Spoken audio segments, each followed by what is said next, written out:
तो प्रोजेक्टाइल का इंट्रोडक्शन मिलने के बाद अब हम पढ़ने वाले हैं हॉरिजॉन्टल प्रोजेक्टाइल। हॉरिजॉन्टल प्रोजेक्टाइल के बारे में हम पढ़ चुके हैं एक डेफिनेशन, ठीक है। वो क्या है कि बस हॉरिजॉन्टल प्लेन के पैरेलल हमने फेंकना है, छत पे जाना है और हॉरिजॉन्टल फेंकना है। कभी ऐसे फेंक दो, कभी इधर फेंक दो, कभी इधर फेंक दो, इधर फेंक दो, इधर फेंक दो, इधर फेंक दो, पड़ोसियों की छत पे फेंक दो। समझ में आएंगे? चलो जल्दी से। तो यहाँ पर ये कोई आदमी है, ये मैं हूँ, ये छत पे खड़ा हुआ है और ये हॉरिजॉन्टल प्रोजेक्ट है, मतलब इसने हॉरिजॉन्टल के पैरेलल ऐसे थ्रो कर दिया। कितनी वेलोसिटी के साथ?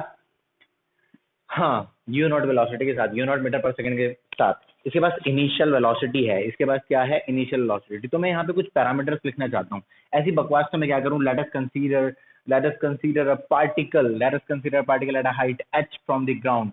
ये लिखना है ना क्या यार? तो खुद लिख लेना, समझ में आएगा। हाँ, तो क्या क्या लिखना है तुझको खुद, कि एक आदमी है जो h हाइट पे है, उसने एक पार्टिकल को हॉरिजॉन्टल वेलोसिटी से फेंका, ठीक है। लिखवाई देता हूँ तो रोएगा फिर बाद में। Let us consider that the particle is projected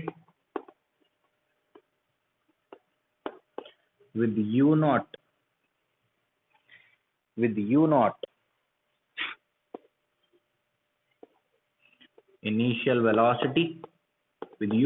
initial velocity parallel to the ground.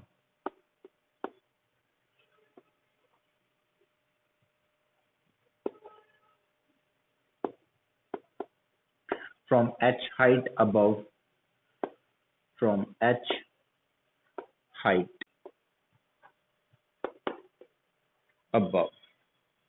the ground level. मुझे बहुत बकवास काम लगता है ये थ्योरी लिखवाना, लेकिन कोई बात नहीं, तेरे लिए लिखवाता हूं मैं। चल अभी जल्दी से मेरी बात सुन। मुझे मेंशन करवा यहाँ पे ux कौन है? Initial velocity along x axis. क्या एक्स एक्सिस के अलोंग कोई वेलोसिटी? जल्दी बोल, टाइम नहीं है। एक्सिस के अलोंग क्या कोई इनिशियल वेलोसिटी है? हाँ है। कितनी है वो? Plus you not. सुन मेरी बात, साइन कन्वेंशन का भरपूर ध्यान रखेगा। इधर पॉजिटिव होता है, इधर नेगेटिव होता है, इधर पॉजिटिव होता है और इधर नेगेटिव होता है। बात समझ आ गई क्या? वही अपने एक्स वाई जैसे। तो ये इनिशियल वेलोसिटी किधर है? Along positive x axis. तो क्या है? Plus you not. क्या हॉरिजॉन्टल डायरेक्शन में कोई एक्सेलरेशन भी है क्या? हॉरिजॉन्टल डायरेक्शन में कोई एक्सेलरेशन नहीं है। Horizontal acceleration along x axis कोई नहीं है। हमने कोई विंड फोर्स नहीं मानी, कोई फ्रिक्शन नहीं मानी, ठीक है। फिर उसके बाद अगर मैं बोलूं क्या initial velocity along Y axis है? वाई एक्सिस के अलोंग क्या ये इनिशियली कोई वेलोसिटी है इसके पास? तो कह दो नहीं, initial velocity along Y axis नहीं। इनिशियल वेलोसिटी ऐसे है, एक्स एक्सिस के अलोंग है बस। वाई डायरेक्शन में कोई इनिशियल वेलोसिटी नहीं है।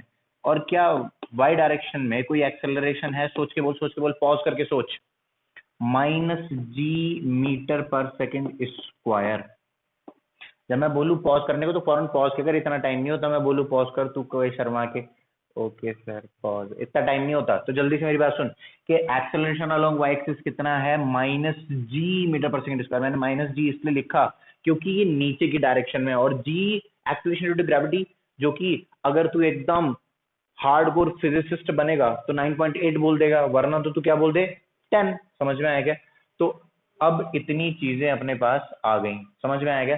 तो यहाँ पे इन सबको मार्क कर फटाफट से, पॉज करके कॉपी कर, मैं रब करने वाला हूँ। तो सबसे पहले तू यहाँ पे क्या निकाल सकता है? क्या निकाल सकता है सबसे पहले तू इक्वेशन ऑफ ट्रेजेक्टरी निकाल। मतलब ये जिस पाथ को फॉलो करता हुआ जाएगा ना, ऐसे ऐसे ऐसे ऐसे करता हुआ गिर जाएगा ना, ये समझ में आया कि नहीं आया तुझको? अगर तुझे यकीन नहीं आता मेरी बात, चलिए मैं फेंक के दिखाता हूँ तुझको।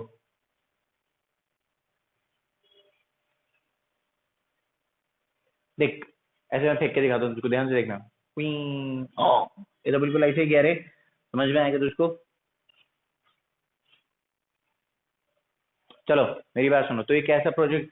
हॉरिजॉन्टल प्रोजेक्टाइल है, तो उसके अंदर पाथ ऐसा होता है। पाथ कैसा होता है? पाथ ऐसा होता है, पाथ ऐसा होता है। समझ में आ गया क्या? बहुत शानदार। तो पाथ ऐसा होता है। ठीक है, तो अभी मैं इसमें क्या फाइंड आउट करूंगा, सबसे पहले मैं इस पाथ की इक्वेशन डिराइव करना चाहता हूं, इक्वेशन ऑफ ट्रेजेक्ट्री कहते हैं, क्या कहते हैं इसको, इक्वेशन ऑफ ट्रेजेक्ट्री। लाइन कभी सीधी नहीं खींचती यार मुझसे।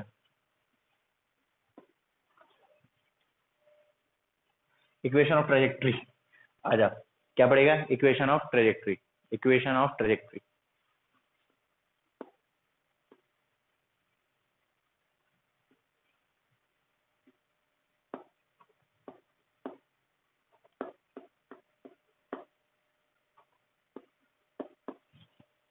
सर ये ट्रेजेक्ट्री, सर ये ट्रेजेक्ट्री क्या है बाबा, इसी को ट्रेजेक्ट्री कहते हैं, बस इसी को ट्रेजेक्ट्री कहते हैं, जिस पाथ को ये फॉलो करता हुआ जाता है ना, उस पाथ को ट्रेजेक्ट्री कहते हैं। इक्वेशन ऑफ पाथ लिख दूं क्या, मैंने कहा हाँ ऐसा बोल दे। सर इसको पाथ बोल दो क्या, मैंने कहा हाँ यार पाथ बोल दे, कोई दिक्कत नहीं है, ये पाथ ही है, पाथ पाथ पाथ पाथ। समझ में आ गया क्या? तो सबसे पहले इक्वेशन ऑफ ट्रेजेक्ट्री निकालने के लिए क्या करते हैं, देख ध्यान से भाई, कभी भी अगर तुझे equation of trajectory find out करनी पड़े, ये जेई के सवाल हैं, अगर तुझे कभी भी equation of trajectory find out करनी पड़े तो दो इक्वेशन बनाओ, डिस्प्लेसमेंट अलोंग एक्स एक्सिस और डिस्प्लेसमेंट अलोंग वाई एक्सिस। क्या बोला मैं, डिस्प्लेसमेंट अलोंग एक्स एक्सिस और डिस्प्लेसमेंट अलोंग वाई एक्सिस, ठीक है। और बाद में उन दोनों में से टी को एलिमिनेट कर दो, एक्स में से टाइम निकाल के वाई में पुट कर दो, या वाई में से टाइम निकाल के एक्स में पुट कर दो। सर क्या बोल रहे हो, कुछ समझ में नहीं आ रहा, मैंने कहा अभी समझ में आएगा।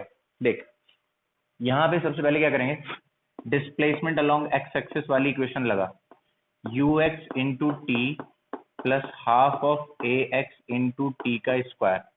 अब तो बोले साला यार मास्टर ए एक्स तो जीरो है, मैंने कहा हाँ बढ़िया है यार, तुझे अगर इतनी बात याद रह गई कि ए एक्स तो जीरो है, तो ये वाला फैक्टर ही क्या हो जाएगा, जीरो।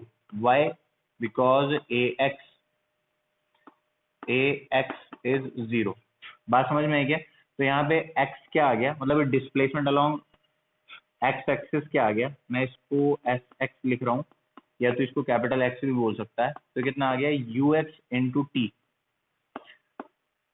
समझ में आया क्या, यू एक्स इंटू टी, मैं इसको एक्स बोल रहा हूँ और इसको यू नॉट, ये हमारे पास थी ही, ये आ गई एक equation, equation number one. Equation number two, तो हमने क्या लगाई, अलोंग एक्स एक्सिस एक इक्वेशन लगाई, कहाँ लगाई, along x axis,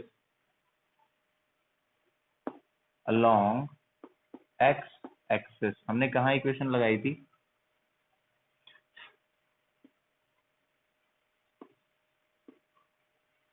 along x axis.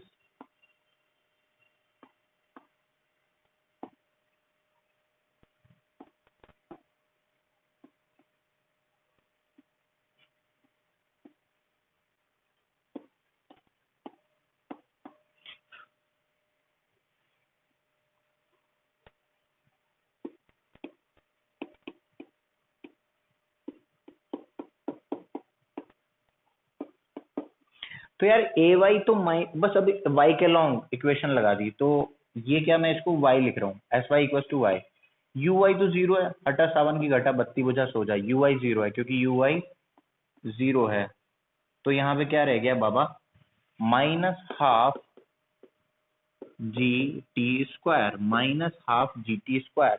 अभी फर्स्ट इक्वेशन से निकाल ये सेकंड इक्वेशन है, हमें फर्स्ट और सेकंड में से टाइम को एलिमिनेट करना पड़ेगा, किसको एलिमिनेट करना पड़ेगा, टाइम को। तो बहुत ध्यान से सुन, अगर टाइम को एलिमिनेट कर पा रहे हैं हम, तो वाई और एक्स में एक इक्वेशन ले आएंगे, वही इक्वेशन ऑफ ट्रेजेक्ट्री है।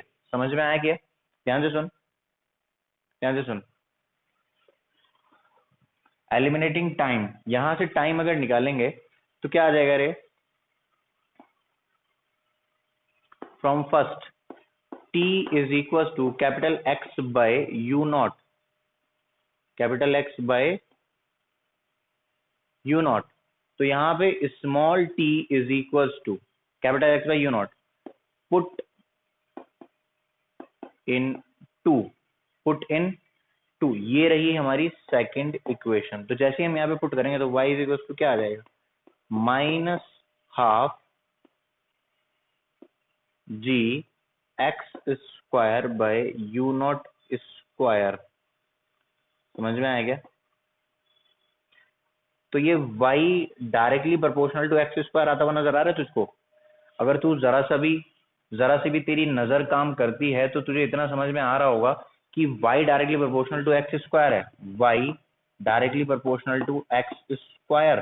तो ये हमें प्रूव कर देती है कि y x के साथ क्वाड्रेटिक है, दैट मीन्स पैराबोलिक आएगा। समझ में आएगा? This quadratic relationship, this quadratic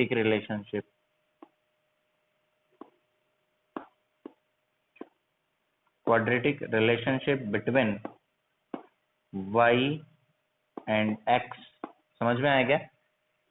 मतलब y directly proportional to x square, that means the path will be parabolic in nature, that means the path will be parabolic in nature, that means the path will be parabolic in nature।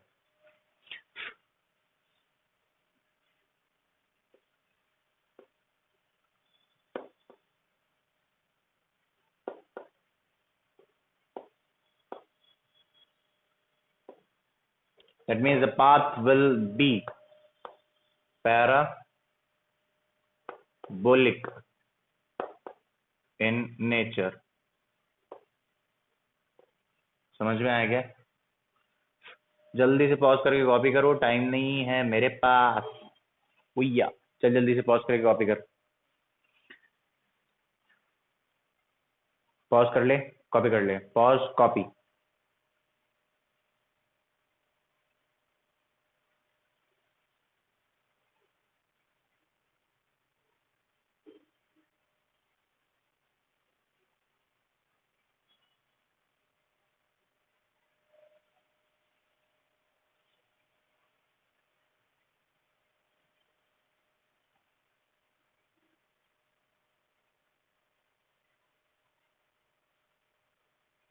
Parabolic in nature.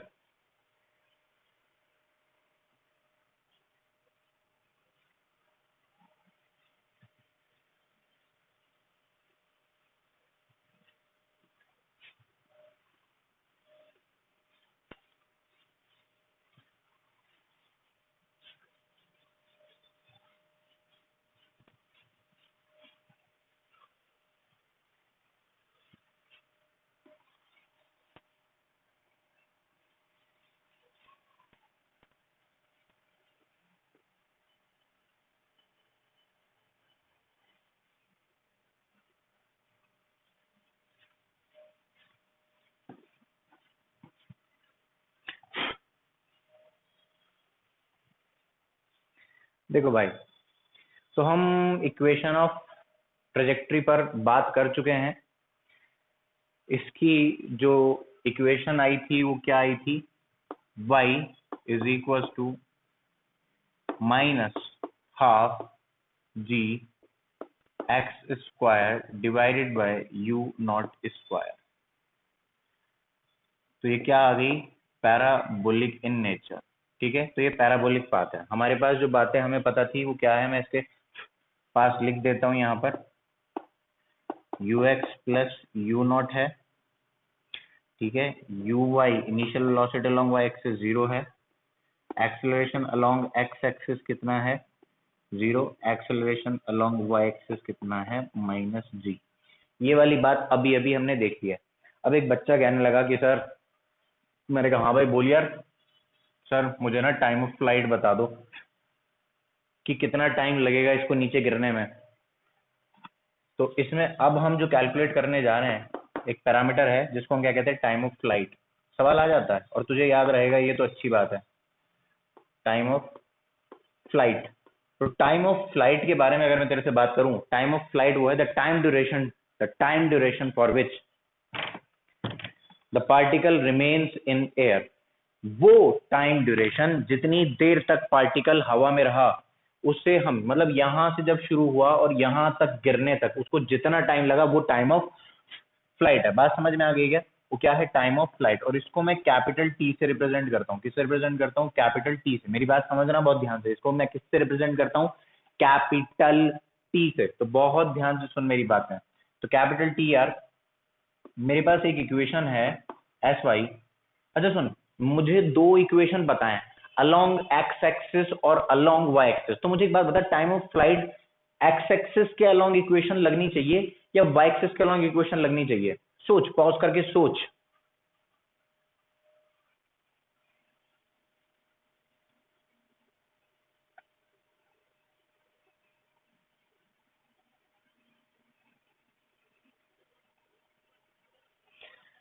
तो सोचा अगर आपने कि time of flight में कौन सी equation लगनी चाहिए? Sir आप एस वाई लिख चुके थे इसलिए मेरे मन में से बस वाई एक्सिस की ही आवाज आ रही थी। तो मेरी बात सुन यार, ये कितनी देर में नीचे आएगा ये वर्टिकल पे डिपेंड करती हैं बातें, समझ में आएगा? ये हाइट कितनी है तो इस पे डिपेंड कर रही है। इसकी हॉरिजॉन्टल डायरेक्शन में वेलोसिटी कितनी है इस बात पे डिपेंड नहीं करता। बस यही तेरे मन में बात बिठानी मुश्किल है। तू सोचेगा कि जितनी ज्यादा वेलोसिटी दूंगा उतनी देर में नीचे आएगा, ठीक है? ऐसा नहीं है, ध्यान से सुन। टाइम ऑफ फ्लाइट इस बात पे डिपेंड करता है कि वर्टिकल हाइट कितनी है। समझ में आया क्या? Time of flight it depends only on capital H. It depends only on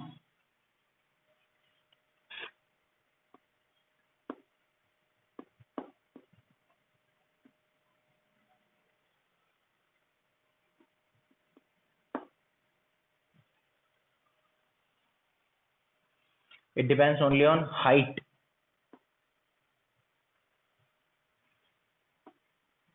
of a point, height of projection point ऐसे लिखना चाहिए, height of projection point, height of projection point from the ground।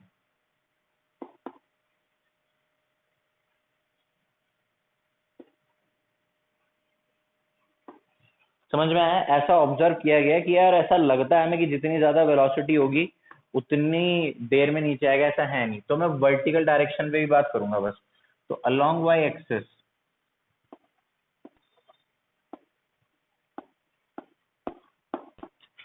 मेरे पास एक equation है S Y is equal to U Y into T plus half of A Y into T का square.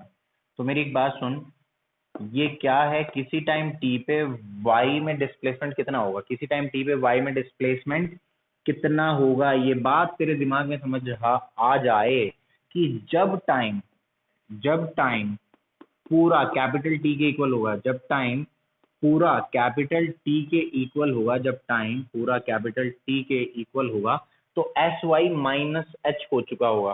क्योंकि जिस point से मेरा पार्टिकल चलना शुरू होता है उस पॉइंट को मैं ओरिजिन मान लेता हूँ। ये तो मेरे साइन कन्वेंशन में लिखवाया गया था पॉइंट, कि जिस भी पॉइंट से मेरा पार्टिकल चलना शुरू होगा उस पॉइंट को मैं अपना ओरिजिन मान लेता हूँ। अब ये कितना डिस्प्लेस करके नीचे आ जाएगा? Capital H. समझ में आएगा? सर मुझे ना एक शिकायत है कि जहां से ये प्रोजेक्ट किया जा रहा है उसकी हाइट एच मानो। चलो, तो at equals to capital T displacement along Y axis will be minus H. बस कहानी क्या थी, पूरी हो गई। तो minus H is equals to U Y कितना था हमारा? 0 है। बस पुट कर दो minus half G into capital T का स्क्वायर। सर ये माइनस क्यों आया? क्योंकि ए वाई माइनस जी है। ए वाई क्या है? माइनस जी है। अरे हटा यार, बत्ती बजा, सो जा। देख जल्दी से, माइनस से माइनस कैंसिल है तो कितना आ गया? ये 2 × h/g, 2 × h/g। तो ये क्या था? T square. तो मैं क्या लगा दूं? Under root. तो सर मैंने कहा क्या हो गया? सर ये तो वही रिजल्ट है कि एच हाइट से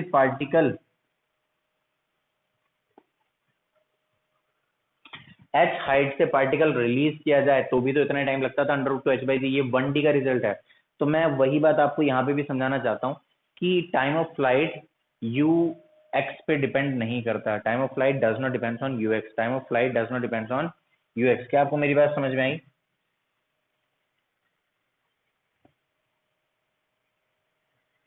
time of flight does not depends on u x. तो आपको टाइम ऑफ फ्लाइट मिल गया, बहुत शानदार। नेक्स्ट लिखो आप velocity of particle at any instant.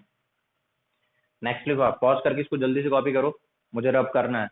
Time of flight हमारी बातें हो गई, under root 2h/g, under root 2h/g। समझ में आया? नेक्स्ट लिखो आप, पॉज करके कॉपी कर लो, नेक्स्ट लिखो।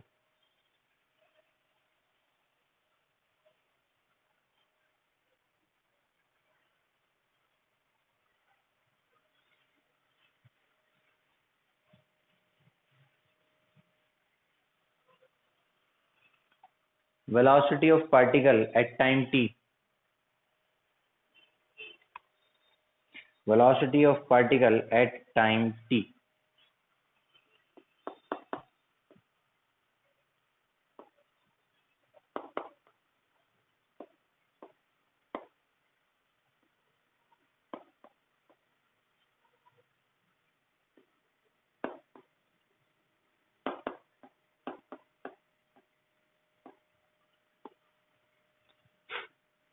जब हमने 2D मोशन की शुरुआत इंट्रोडक्शन देख रहे थे तो मैंने आपको ये समझाया कि जो ये मोशन इन अ प्लेन है ये 2 डायमेंशन के मोशन का कॉम्बिनेशन है। तो इसके अंदर मैंने वेलोसिटी वेक्टर भी आपको लिख के दिखाया था कि vx i cap vy j cap. समझ में आया क्या? vx i कैप और vy j कैप। समझ में आया? vx i cap plus vy j cap. तो मेरी बात सुनो यार, मेरी बात सुनो, बहुत इंपॉर्टेंट पॉइंट है यहाँ पे जो मैं आपको बताने जा रहा हूँ। बेइंतहा इंपॉर्टेंट पॉइंट है, बेइंतहा बेइंतहा बेइंतहा यूं प्यार कर। तो ax हमारे पास 0 है, तो ये तो हो गया 0।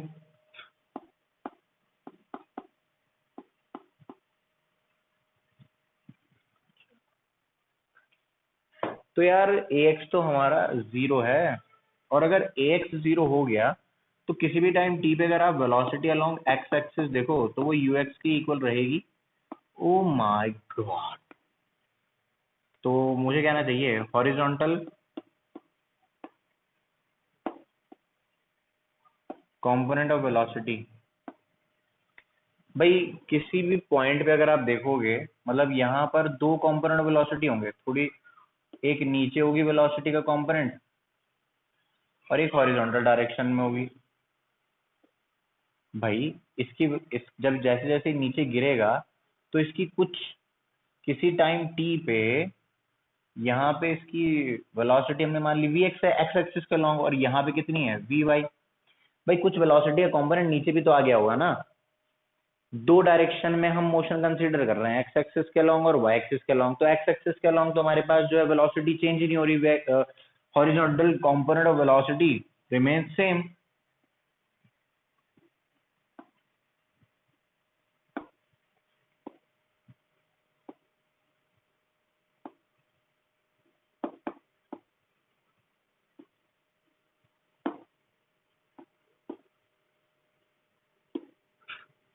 तो ये पॉइंट इसको अपने माथे पे लिख लो अगर हो सके तो, और रोज सुबह जब आईना देखोगे तो याद आ जाएगा, बात सुनाएगा जब भी सेल्फी लोगे। अब तो ये, अरे अब तो कहावत होनी चाहिए कि पहले आईने में अपना मुंह देख, ऐसा कहते थे, अब तो कहते हैं पहले पहले सेल्फी में अपना मुंह देख। तो पहले अपने अपने माथे पे लिख लो ताकि जब भी तुम सेल्फी लो तो तुम्हें दिख जाए कि horizontal component of velocity change नहीं होता। बात समझ में आ गई क्या? तो बहुत ध्यान से सुन, vx किसके इक्वल आ गया, ux के इक्वल आ गया। vx किसके इक्वल आ गया, ux के इक्वल आ गया, और टाइम पे डिपेंड ही नहीं कर रहा है। मतलब तू चाहे यहाँ पे आ, यहाँ पे आ, यहाँ पे आ, हर वक्त इसकी वेलोसिटी क्या रहेगी हॉरिजॉन्टल में, u नॉट। अब जरा y एक्सिस के लॉन्ग देख लें। भाई इसको नोट कर देना, चिपका लेना अपने दिमाग में। समझ में आया क्या? अगर तू मेरे सामने होता ना, मैं अपने आंखों से देखता तेरी कॉपी में लिखा हुआ ये पॉइंट कि तूने ये लिख लिया या नहीं लिख लिया। सच बता रहा हूँ। चलो वाई एक्सिस के अलोंग देख। तो अलोंग वाई एक्सिस जो इक्वेशन लगेगी वो क्या होगी, U Y plus A Y into T. समझ में आया? अब वाई एक्सिस के अलोंग तो कोई वेलोसिटी थी ही नहीं। समझ में आएगा? तो यू वाई तो क्या हो गई, 0। यहाँ पे क्या आ गया, माइनस जी इंटू टी। तो जैसे जैसे टाइम इंक्रीज करेगा उसका component of velocity along Y axis increase करेगा। तो वेलोसिटी वेक्टर जब लिखने की बात आएगी तो क्या मैं ये लिख दूं, you not I cap minus G T J cap. तू भी तू भी समझ गया होगा कि मैंने ऐसा क्यों लिखा, क्योंकि vx तो चेंज हो ही नहीं रहा। vx क्या है, u नॉट, vy क्या है माइनस gt, vy क्या है माइनस gt। बात समझ में आ गई क्या? तो ये है velocity vector, velocity vector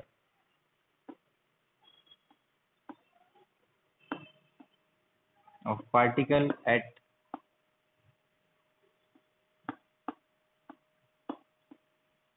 time t। समझ में आ गई बात?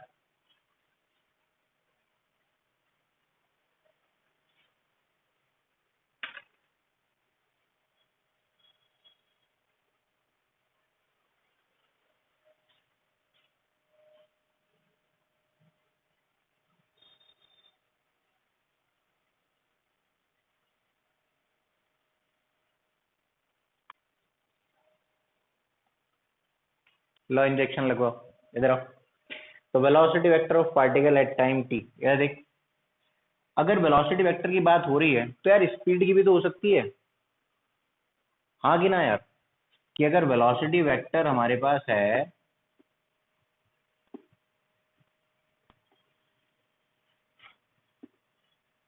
vx i cap vy j cap, तो इसका अगर मैं ऐसे कर दूं, मैग्नीट्यूड ले लूं, अगर वेलोसिटी वेक्टर का मैग्नीट्यूड ले लिया जाए तो ये क्या आ जाएगी, speed, speed at time t। तो ये क्या आएगी, under root vx square plus vy square. अब तू रोने पीटने मत लग जाना कि यहाँ से ये कैसे लिख दिया तूने।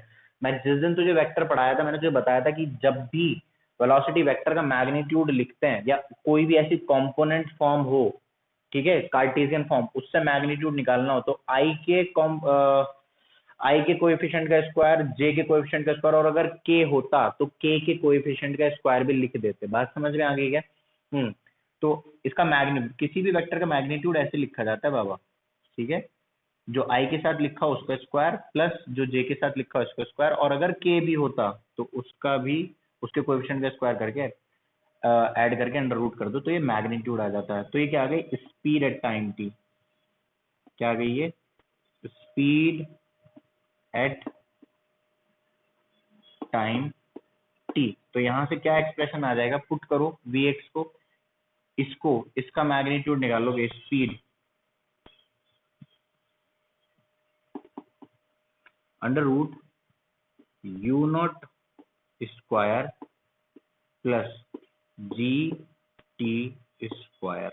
बात समझ में आ गई क्या? तो हमने ये स्पीड भी कैलकुलेट कर दी, speed at time t, fast, जल्दी से नोट कर लो, शाबाश, बहुत ही अच्छे बच्चे हो तुम, जल्दी से नोट कर लो, शाबाश। स्पीड एट टाइम टी, बहुत ही शानदार, एकदम क्लासिक। पॉज करके कॉपी करो, मैं रब करता हूँ। नोट कर लेना ये बात कि हॉरिजॉन्टल कंपोनेंट चेंज नहीं होता, horizontal component remain same, horizontal component remain same, यहाँ पर horizontal component remains same, horizontal component remains same. देख मैं इक्वल लेंथ के एरो बनाता जा रहा हूँ, ठीक है, लेकिन जो ये वर्टिकल कंपोनेंट है ना ये बढ़ता चला जाएगा, जैसे जितना टाइम मिलेगा इसको गिरने के लिए उतना बढ़ जाएगा। बात समझ में आ गई क्या? तो यहाँ पे मैं तेरे से ना एक सवाल पूछूंगा कि कितनी वेलोसिटी से ये आके हिट करेगा, find velocity with which it hits the ground. इसको कॉपी कर ले, फिर मैं तुझे एक सवाल कराता हूँ, find velocity with which it hits the ground. और नोट करने वाली बात क्या है, बस नोट लास्ट में कि horizontal component does not change with time.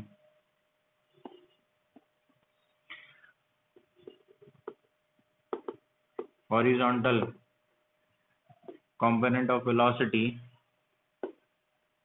मैंने लिखवा दिया वैसे, horizontal component of velocity remain same, दोबारा लिखवा दे, horizontal component of velocity does not change with time, does not change with time।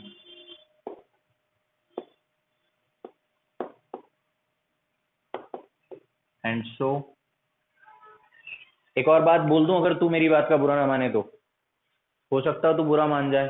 बुरा, बुरा क्यों मानेगा? क्योंकि मैं यहाँ मोमेंटम का नाम लेना चाह रहा हूँ, and so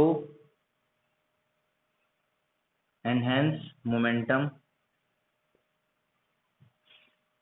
along x axis, क्योंकि तू 9th पास है मैं इसलिए लिखवा रहा हूँ। मोमेंटम क्या होता है, मास इनटू वेलोसिटी, तो मोमेंटम भी अलोंग एक्स एक्सिस अलग होगा, वाई एक्सिस अलग होगा। एक्स एक्सिस के अलोंग क्या होगा, एम इंटू वी एक्स। भाई मास इंटू वेलोसिटी होता है ना, तो एक्स एक्सिस के अलोंग क्या आएगा, mass into velocity along x axis, and hence and so momentum and so momentum also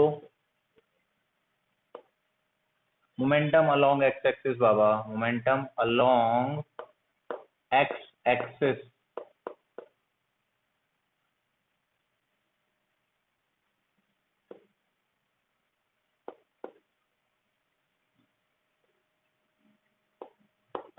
does not change with time। हो सकता हो तुझे बहुत छोटा छोटा लगे, मैं तुझे जूम करके दिखा देता हूँ।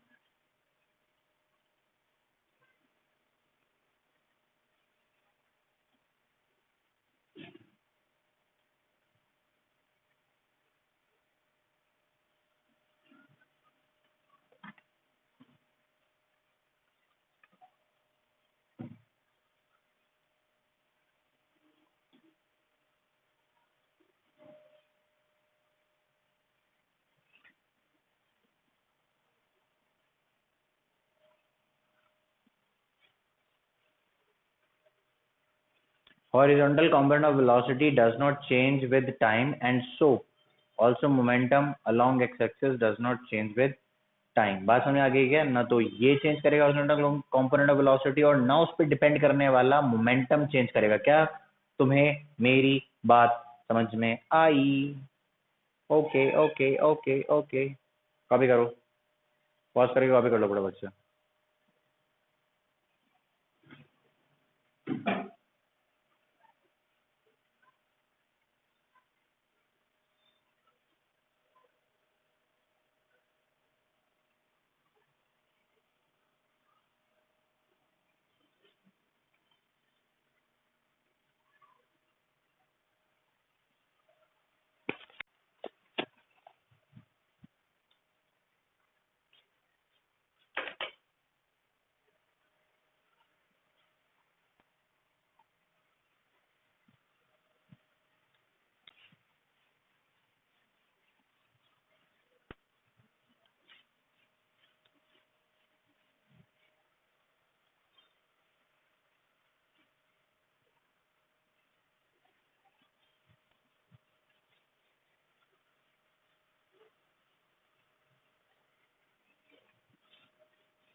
सवाल ये है,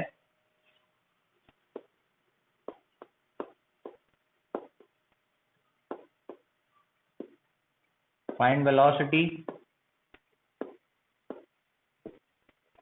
with which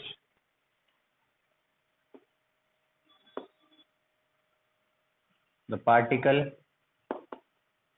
hits the ground।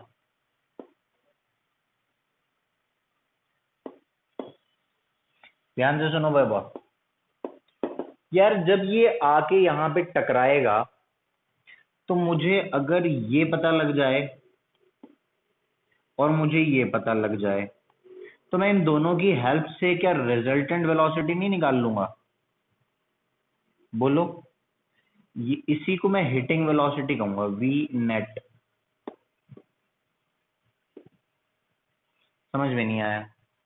और तो और वो तुमसे पूछेगा कि कितने एंगल पे आगे हिट करा,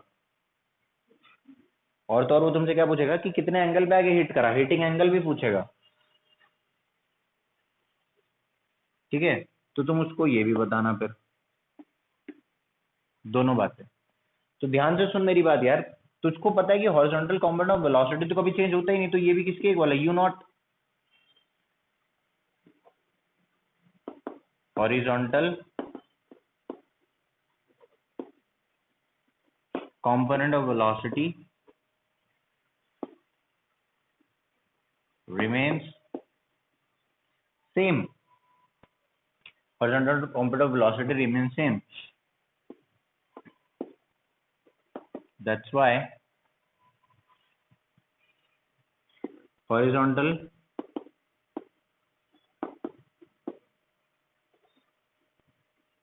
component of hitting velocity will be equal to u naught only.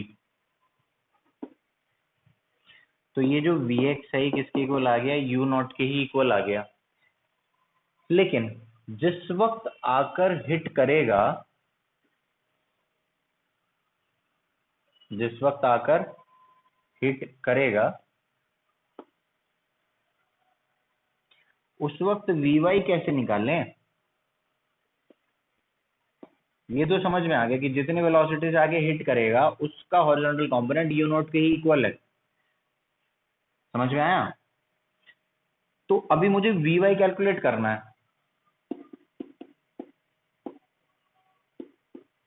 Horizontal vertical component of hitting velocity.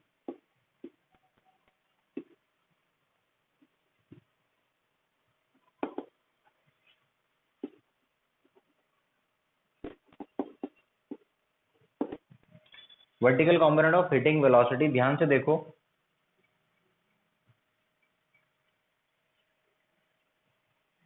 कि गिरने में Vy की इक्वेशन क्या होती है, Uy plus Ay into T.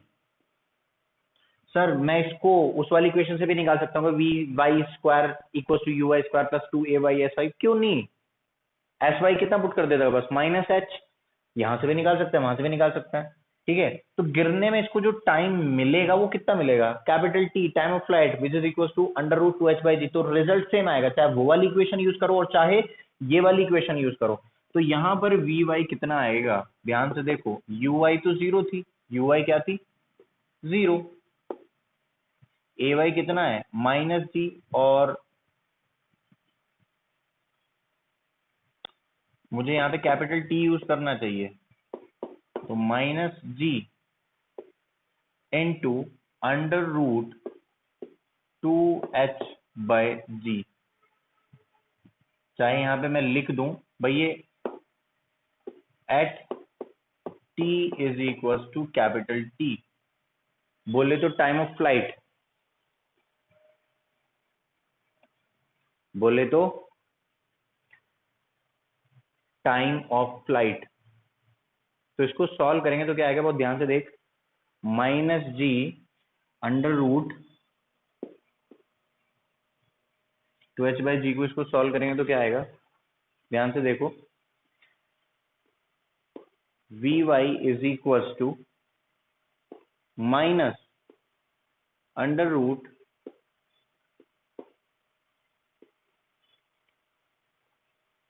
2gh, Vy is equal to minus under root 2gh। तो V net क्या आ जाएगी,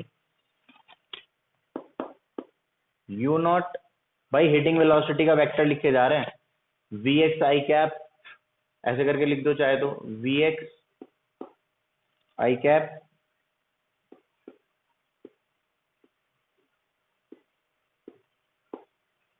Vy J cap, u not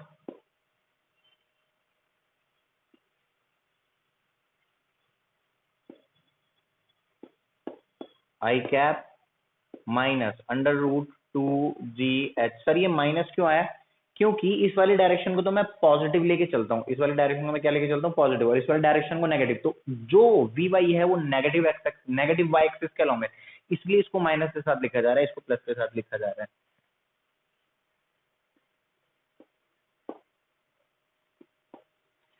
तो ये आ गया v नेट, जिस वेलोसिटी वेक्टर से वो हिट करेगा।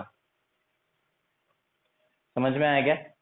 इतनी वेलोसिटी से वो हिट कर जाएगा। और अगर आप चाहते हो कि स्पीड निकल जाए, कितनी स्पीड से आगे हिट करा, तो इसका मैग्नीट्यूड लिख दो बाबा, speed with which it hits the ground, under root इसका स्क्वायर प्लस इसका square u naught square plus 2gh।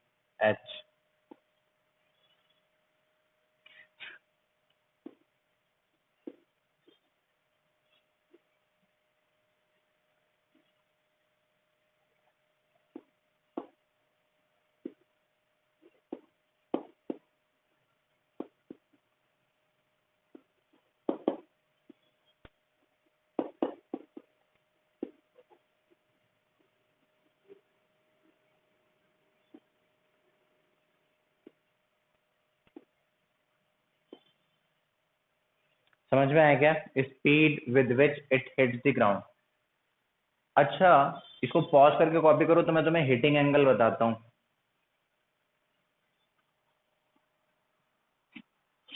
इसको पॉज करके कॉपी कर लो, फिर मैं तुम्हें हिटिंग एंगल बताता हूँ कि हिटिंग एंगल कैसे कैलकुलेट करेंगे।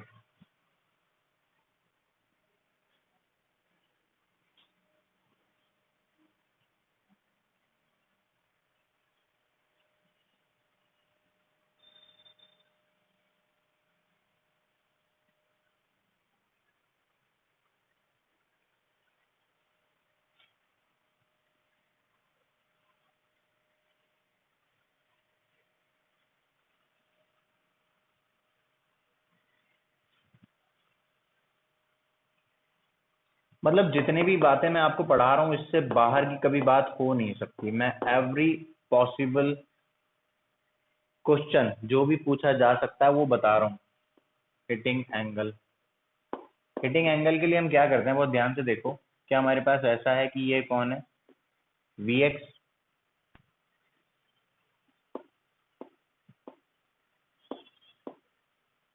ये कौन है, Vy, और ये कौन है, V नेट। तो अगर हमें ये वाला एंगल चाहिए, ये वाला एंगल,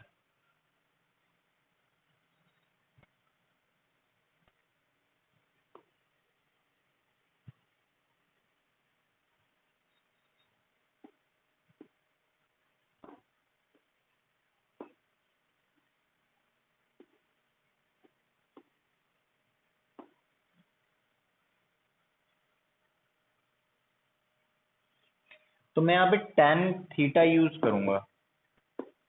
और tan थीटा क्या होगा, देखो वेक्टर सॉल्व किया है ना तुमने, तो वेक्टर की तरीके से इसको देखो, वी वाई या उठा के यहाँ पे पुट कर दो, तो क्या हो जाएगा, perpendicular component of velocity divided by horizontal component of velocity, मतलब tan theta is equals to V X V Y by V X, perpendicular upon base. इसको ट्राइंगल की तरीके से देखो, अगर मैं यहाँ पर उठाकर वी वाई पुट कर देता हूँ, तो ये तो क्या हो गया, वी वाई, इसी को तो उठा के पुट किया मैंने, इसी को उठा के मैंने यहाँ पर पुट कर दिया। ये कौन है, Vx, तो ये कौन हो जाएगा, Vy, उसी को उठा के पुट कर दिया। तो tan theta is equal to perpendicular upon base, तो थीटा क्या हो गया, tan inverse Vy by Vx। और यहाँ पे क्या आ जाएगा, tan इनवर्स Vy किसके इक्वल है, अंडर रूट 2gh, और Vx किसके इक्वल है, u नॉट के इक्वल है।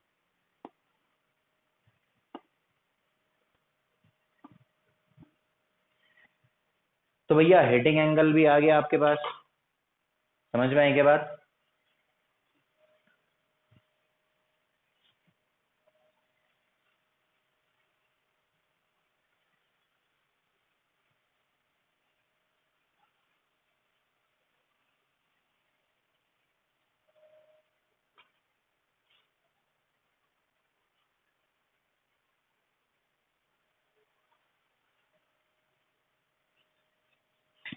एक बहुत इंपॉर्टेंट बात रह गई, रेंज की।